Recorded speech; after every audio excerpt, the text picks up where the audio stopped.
Hello friends,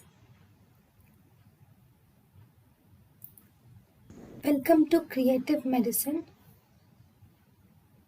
In this lecture, we will learn about. Hello friends, let us now learn about some important points about hydrochlorothiazide versus ACE inhibitors. So, if you see hydrochlorothiazide, this will decrease this will cause hypokalemia.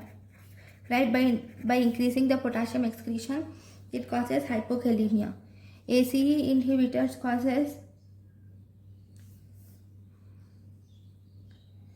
ACE inhibitors will decrease angiotensin II levels and thus decrease aldosterone level. So there is no sodium reabsorption. That is because of decreased aldosterone, there is sodium exchange and there is sodium excretion and there is potassium retention, thus causing hyperkalemia.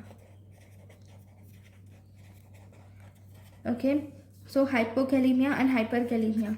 So because of this opposite side effects, hydrochlorothiazides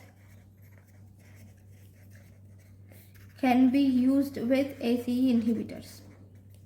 Okay, thank you for watching. Thank you and thank you for watching.